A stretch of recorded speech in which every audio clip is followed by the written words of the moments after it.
Hello everyone and welcome to another Sunday session of 2022. This is Free Group Assistant for Performing Artists, and the topic of today is very meaningful for me because we are going to talk about loneliness and how to uproot this loneliness, and we are going to get deeper into manifest more attitude of altruistic abundance. And this has been very meaningful for me, as we are going to see later, and I know that there are many people suffering from loneliness these days in our big cities, in our society, and that's why I chose this topic, because if you are suffering from this, today is gonna be a change in your life moving forward. I invite you to take a notebook to get some notes, and let's move on with my story at the beginning. So comparison is the censor of your own story. And so I'm Carlito Fluito, and I help performing artists to improve their well-being through improving their professional stability, improving their mental health, and helping them to grow in their artistic career. Right. So you have this video on internet where I tell my story, my CV, in 3 minutes through this physical theater piece. I invite you to go and watch it. I find it funny. And this is because I created this video. Now, I created this video during the pandemic, during the moment where everybody was locked down, and I took the camera, the mobile phone, and I started to record these micro performances, and that was the birth of Raining Rosas, which later became a bigger show, like in Brussels and in Spain as well. But I wanted to do more, and that's the reason why I moved to Africa.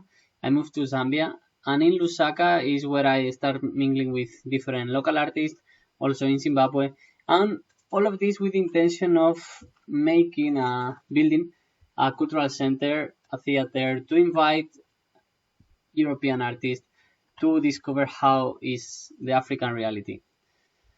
And if you want to know more, I have this book right here where I tell more about my story, but not only that, also I navigate different existential questions like who are we, what is our identity, how can we create and sustain social and romantic relationships, and finally, how can we find meaning to our life, right? So if you are navigating any of these questions, you're gonna enjoy so much this book. So I want to know about you. As in every session, I'm asking you, like, who are you? Where are you watching this video from? What do you dance? What are you passionate about? What do you have difficulties with? And what do you value, right? And if you want to share how are you feeling right now, then you can take a look at this mood meter in the upper part. If you have a lot of energy, in the lower part, if you don't have so much energy, in the right, if you are feeling positive or satisfied, agreeable, and if in the left part, if the sensations are not so pleasant. I'm moving to the topic of today. I'm going to tell you the story of an overachiever, right? And this overachiever happens to be me. So if you have seen the video about my CV, you know that I studied psychology in Salamanca from 2010 and 2011-12. And I got a very good degrees, like a very good grades on the degree. I was among the I think I was the sixth of my year. But that was a reality that not so many people could see. Like, I was living alone in a flat, and I didn't have many things to do, so I was taking a lot of selfies. And believe me, I have so many of these, where I was spending days that I was truly unhappy and truly lonely and very, very painful, right? And this is a sort of a pattern, no? That it repeated 5 years later when I went to Leuven for Erasmus. I consciously decided not to mingle with other Spaniards, because I wanted to learn more about different European realities. So at the beginning, I went through a very similar period of loneliness and depression, and this was also my approach to relationships, right? My approach to seeking excellence all the time, and trying to be the best, and trying to do everything perfect and nice. So I was rejecting a lot of people because I didn't like how they were. As a consequence, I was being alone. And in Brussels in 2019, if you know a bit about my story, it's also here included. At the end, I left the PhD, my job as a PhD student over there, and also I left the city in a very good practical conditions, but I was lacking a lot of love and human connection. and it was so intense period. I remember these images is from when I was doing a 24-hour social media experiment where I would spend the whole day filming myself and recording myself, and it was a reflection of how alone I was, right? So this moment was another crash point of my life where I took the decision and the conscious attitude towards building and sustaining and being more conscious on social relationships. So in this case, the story has somewhat happy ending because when I went to Africa, different things happened as well, but I found that it was easier to be around people, to be with people, to play with different people. People were more approachable and more close than what I found in Europe, right? So I learned my lesson through the hard way, and just so you know, social relationship is one of the strongest predictor for happiness, and it's going to indicate also in the at the end of our life, like how happy we have been. So in the session of today, we are going to focus on how goals seems to be very important for some of us, but social relationships we cannot miss them, right? Having said this, let's do a game. I'm playing game section. So what could you take to a deserted island, right? So imagine that you're stranded on a desert island and you have to choose several objects, no? So you can choose maybe a knife is gonna be very useful, maybe a tent, a recipient to get water, and probably something to make fire is gonna be very, very useful. And why I'm asking you this, you can stop and write in the comments whatever you took to the island and then check if you wrote something like a ball, like a volleyball. And not a volleyball is more important like the friend, no? The person. So in this movie Castaway by Tom Hanks, we can see the importance of having a social person around us. Like how fundamental for our mental health and for our well-being and to not go crazy is to speak with another human being. And this is what we're going to learn later on. Like our brain is so wired to be around people, to communicate with people, to feel other people. And when we are alone is, as we are going to see, is such a huge pain that we find any type of surrogates for it, which can be a volleyball or can be an animal or can be a plant, can be whatever, but we have the need of bond and connect. So if you didn't write a volleyball in your desert island, you might need another type of social connection as well, right? Having said this, let's do a meditation to start healing our own bonds in our current day. And this is gonna be very intense meditation, right? Because we are going to explore who is gonna be at our funeral, why, and what they are going to say. So I invite you to take an upright position, move your shoulders back, strengthen your spine, breathing in, and with the breath out, let your eyes close. Breathing deeply, breathe out, relax your body. Breathing deeply, the breath out, relax your mind. Third big deep breath. With the breath out, you can feel yourself centered, focused, relaxed, and alert. And from this state, I invite you to visualize the day of the funeral and then observe and sense and see the people that is entering into the room to say goodbye to your body, to your being, once that you have gone. So who are these people? Who are the people that has connected with you and that has loved you? That is there. And why are these people there? What did you do in your life for these people to show up?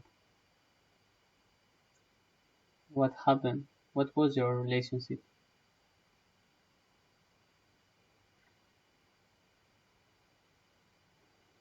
And what are they saying? These people that are showing up into your funeral, are they speaking about the things you achieve, or are they speaking about the relationship you have? Are they speaking about emotions, about how you make them feel? So keep on visualizing these people entering, recognizing and understanding why are they there, or what are they saying.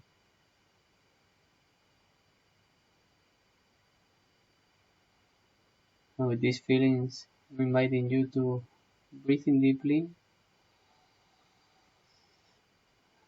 feel some of this love that they are giving to you. You can sense it in your heart area and spread this love throughout your body.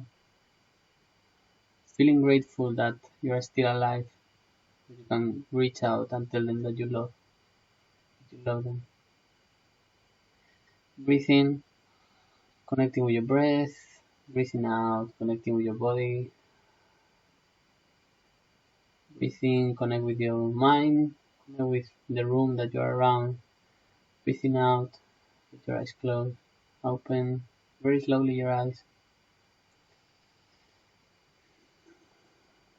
Welcome back. I know this is an intense exercise, and the question that should remain here is, what are you giving every day to these people, right? So what are you giving from your abundance, from all this opportunity that you have of being alive, or having so much of your life in front of you? What are you giving to them? How are you showing up for them every day? So the day that you are gone, they will remember you and they will be there speaking about how you contribute to their life and how you make their lives better. Having said this, we move to the theory, and I know this is an intense topic and it's a complex topic. Also, I'm simplifying many things in these sessions, but I invite you always to go further. I recommend you different books here: Loneliness by Cacciopo, The Loneliness Epidemic by Susan Metes, or Alone Together by Seri. Right, so I fully invite you to take a look at these books, especially if you are interested in the topic. And the first conception that I want you to understand is loneliness is a physiological need, okay? So physiological need means like your body is sending you a message for you to understand that something is not working, right? So there is a pain, is a pain. So in the same way, thirst is a pain that is your body telling you we need water to continue alive, to continue running, to continue making the system work. I'm going to give you some pain called thirst for you to find water, to prioritize water over other things. Same as hungry. Hungry is your body telling you we need nutrients. So go and seek for these nutrients, right? When you are sleepy, is the same. Is your body telling you we need to rest, we need to restore, we need to sleep for our body to continue working. So it's all communication, your body with yourself. Same with cold. If it's too cold, is your body telling you, I'm going to give you some pain, so now you move and find a place or an environment that is warmer, right? And this is exactly what I want you to understand about loneliness. Loneliness is your body telling you, I'm going to give you some pain, so you look for people, right? And you stay with people, and you spend your time with people. And that's all. That's all loneliness. And then a lot of the stigmatization, a lot of the bad perception that we have about lonely people, it's gone away because we can observe lonely as thirsty people, as hungry people, right? Their body is communicating with them a physiological, a survival need. Yeah. And I know this topic is important because, as we can see, there is like an epidemic of loneliness nowadays, right? So just to have some numbers here, this is from England, 2017. Between the range of 16 to 24 years, 10% of the people feel always lonely or very often, right? This means like every 10 people that you cross through the street, there is one that is feeling always lonely. And now, look at this, some of the time, 23. So if we add 23 plus 10, then we have 33. Like one every third person that you see around. So 1, 2, 3, 1, 2, 3. And these people are feeling lonely some of the time, at least, or always. So you can see like how strong is this feeling, especially in big cities and in young populations. No, later on in life, also we can see in all population is quite strong. But as you can see on the numbers, there is always around almost 20%, 15% of people that are feeling lonely very, very frequently and very often. So just for you to look with new eyes when you look around, when you're in public transport, and to understand that we are living in a society that is not prioritizing love, is not prioritizing social relationships, and that is making us hungry of love, is making this emotional pain inside of us that we need to work on it consciously, and especially knowing that it generates this feedback loop, the chronic loneliness trap.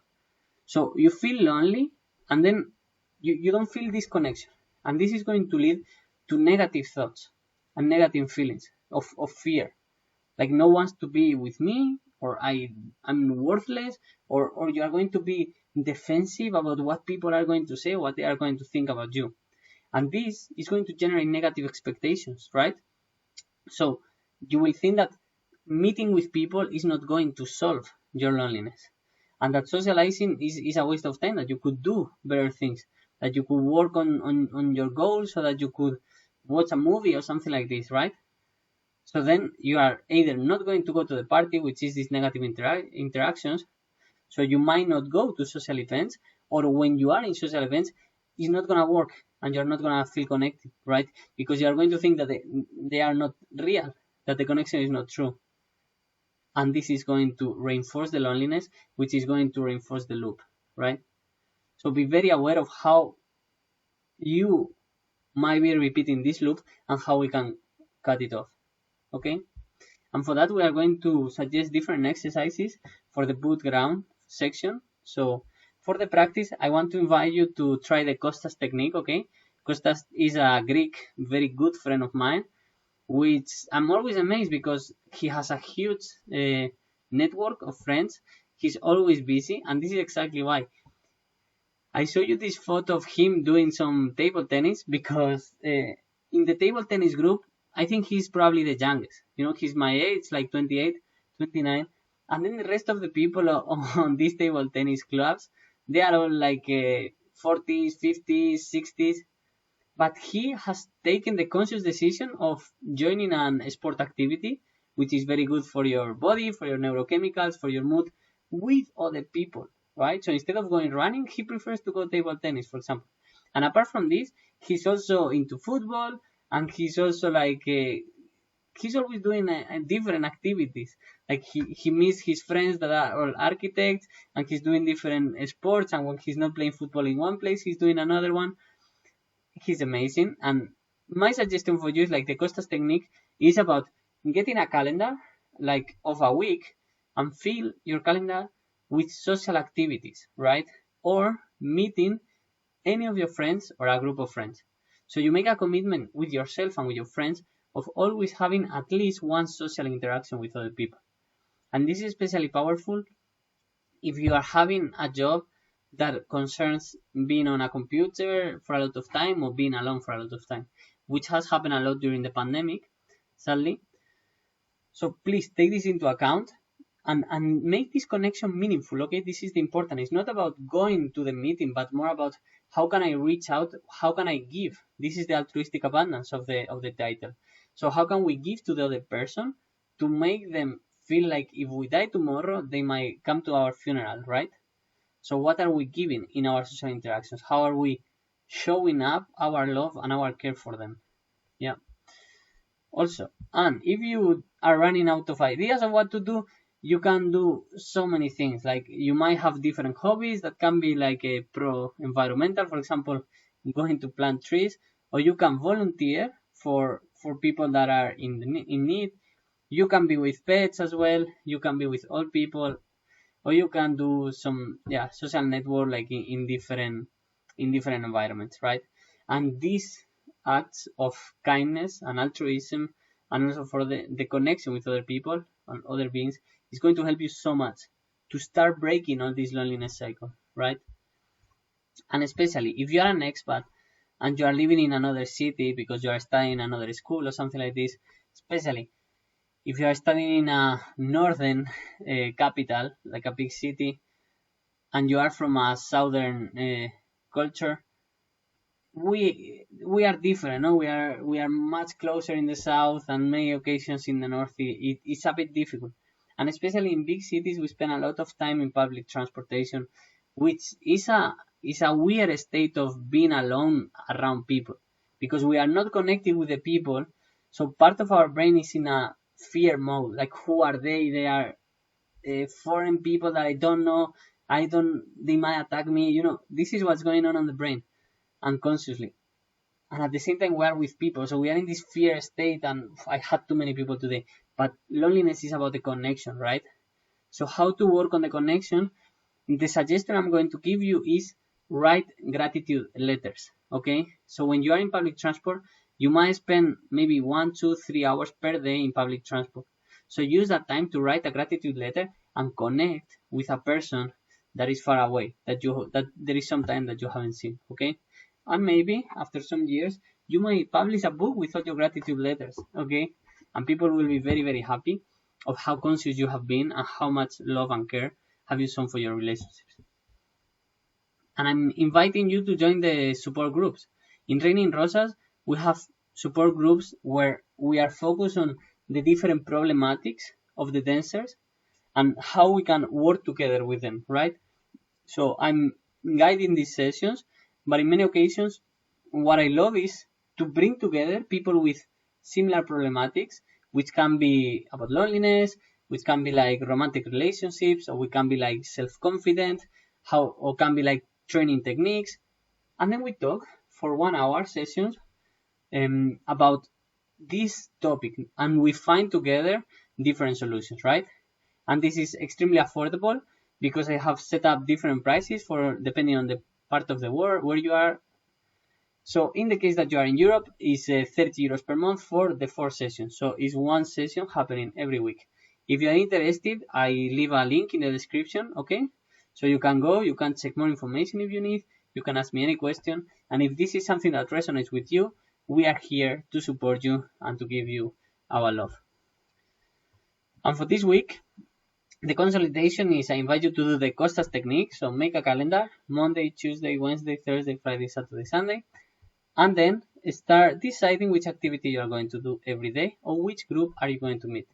Then you can also start writing gratitude letters. You can take a decision of writing at least one per week to someone that is abroad. And as well, you can join the support groups, which we are very welcoming you, and we will be very happy of joining these support groups and forming part of our community of Raining Rosas. Having said this, as you know, in Raining Rosas, we are helping performing artists to improve their quality of life and their well-being through the professional stability, mental health, like the session of today, and their artistic career. In the website, you have many more resources concerning we are doing talks, we are doing online sessions, we are also having these online courses. And as you already know, the support groups are here for you, and we want to give you the best experience as possible. The objective of the session of today is you not feeling alone and you being able to fix part of this loneliness. So this can be a wonderful solution for you to take more control of your social life to feel more connected. For the next session, we're going to focus on Thank you for that. I'm sorry for that. It was a nice sneeze. For the next session, we are going to focus on your artistic growth, okay?